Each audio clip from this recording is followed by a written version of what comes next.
Shalom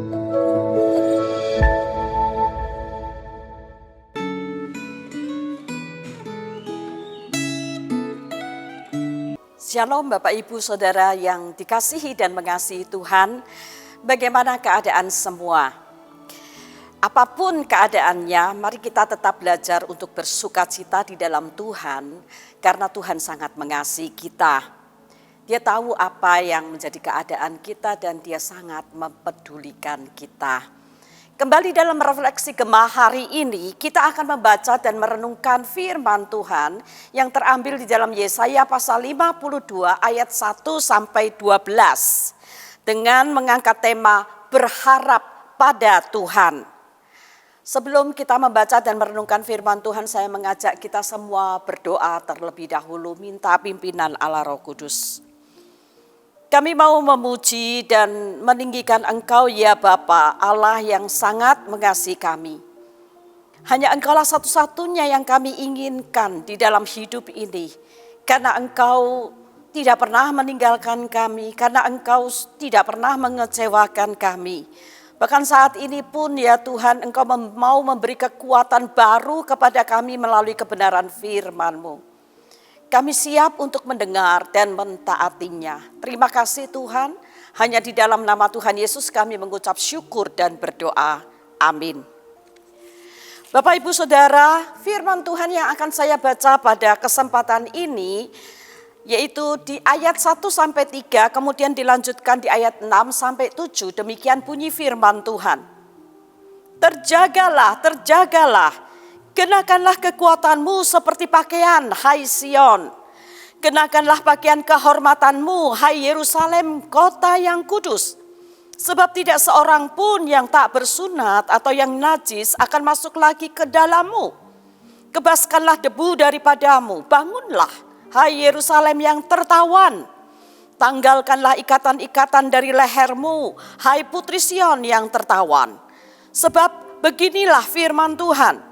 Kamu dijual tanpa pembayaran, maka kamu akan ditebus tanpa pembayaran juga. Kemudian ayat 6 dan 7 demikian bunyi firman Tuhan. Sebab itu umatku akan mengenal namaku dan pada waktu itu mereka akan mengerti bahwa akulah Dia yang berbicara, ya aku. Betapa indahnya kelihatan dari puncak bukit-bukit kedatangan pembawa berita yang mengabarkan berita damai dan memberitakan kabar baik, yang mengabarkan berita selamat dan berkata kepada Sion, Allahmu itu Raja. Bapak Ibu Saudara, ada banyak peristiwa yang kurang baik yang bisa terjadi pada kita. Nah, keadaan seperti ini seringkali membuat kita tawar hati atau hopeless, yang dampaknya hati kita dan hubungan kita kepada Tuhan menjadi jauh. Jangan biarkan kondisi ini terjadi untuk waktu yang lama, supaya hati kita tidak mengeras dan kerinduan kepada Allah akhirnya hilang. Oleh karena itu, mari kita selalu terus waspada untuk menjaga hati terus terjaga. Hati yang terus terjaga inilah yang diperintahkan Tuhan kepada umatnya melalui Nabi Yesaya. Bapak Ibu Saudara, saat itu Israel Utara ada di dalam pembuangan di Asyur. Sedangkan Israel Selatan sedang terancam dan untuk ditaklukkan dan ditawan oleh Babel.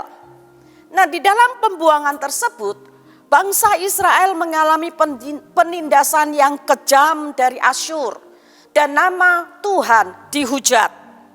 Nah, keadaan ini membuat bangsa Israel menderita, tertekan, yang menyebabkan mereka menjadi tawar hati dan hilang pengharapan. Bapak Ibu Saudara, bangsa Israel mengalami kondisi seperti ini karena mereka telah berdosa terhadap Tuhan.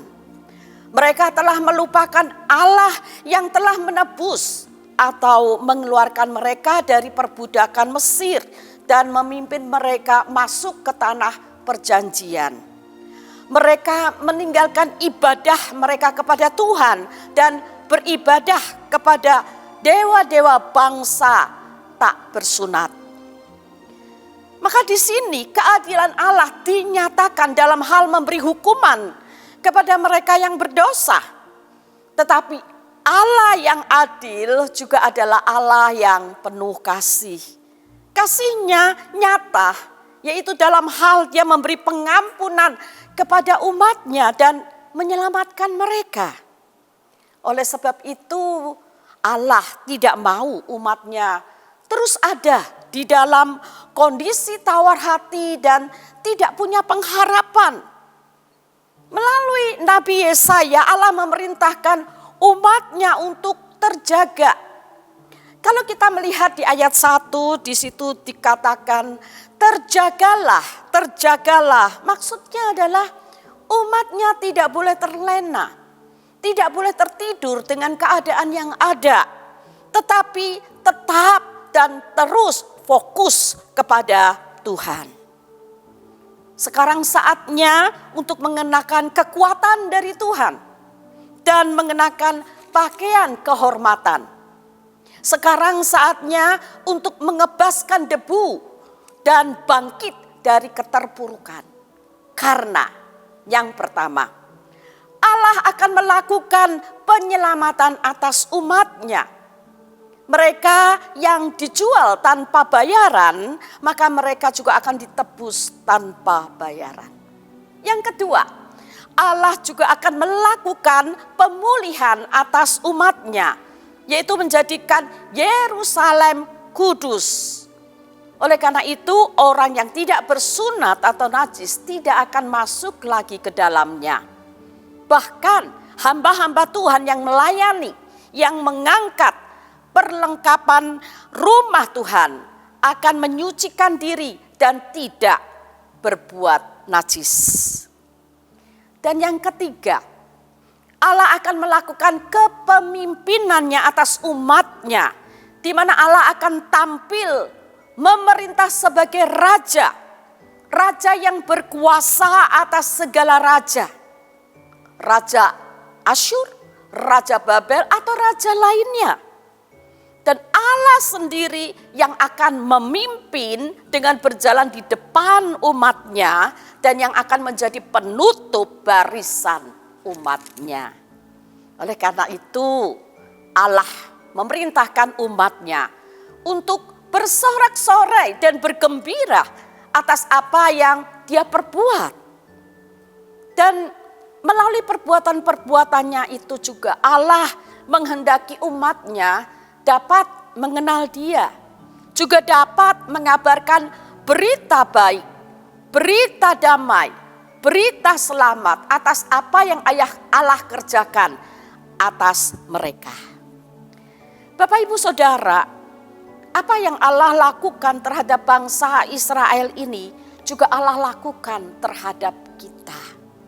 Di mana Allah telah menyelamatkan kita melalui Kristus. Pengorbanan Kristus di kayu salib telah menebus kita. Kita telah dibeli dan harganya telah lunas dibayar. Allah juga tidak hanya menyelamatkan kita atau menebus kita saja. Allah juga memulihkan kita. Kita terus-menerus dikuduskan, terus-menerus diproses untuk menjadi serupa dengan Kristus. Dan Dia, Allah kita, tidak pernah membiarkan kita berjalan sendiri. Tetapi Dia terus memimpin kita di sepanjang hidup kita. Dia berjalan di depan kita dan Dia akan menutup akhir kehidupan kita. Bapak Ibu Saudara, jikalau Allah telah melakukan banyak perkara yang luar biasa untuk kita, bukankah seharusnya kita bersorak-sorai dan bergembira? Bukankah seharusnya hal itu menjadi buah bibir perkataan kita yang tidak akan pernah habisnya untuk kita perkatakan, untuk kita bicarakan dan sampaikan kepada banyak orang? Atau masihkah kita meragukan kasih dan kesetiaan Tuhan kepada kita? Oleh sebab itu, mari terjagalah. Tetap menjaga hati untuk selalu memandang Dia, berharap kepadanya, dan setia sampai akhir hidup kita. Apapun juga keadaan yang menjadi kondisi hidup kita. Kiranya Tuhan menolong setiap kita. Mari kita akan masuk di dalam doa. Terima kasih Tuhan, Engkau telah mengingatkan kami segala perbuatan-Mu yang luar biasa kepada kami. Tuhan, kami mohon kiranya Engkau sendiri yang akan terus mengingatkan kami bahwa Engkau memang telah sedang dan akan melakukan perkara-perkara yang besar itu kepada kami. Tuhan, saat ini tolong kami untuk selalu terjaga, untuk memandang Engkau, untuk berharap kepadamu, dan setia sampai akhir hidup kami. Terpujilah nama-Mu, hanya di dalam nama Tuhan Yesus kami mengucap syukur dan berdoa. Amin. Tuhan memberkati kita semua.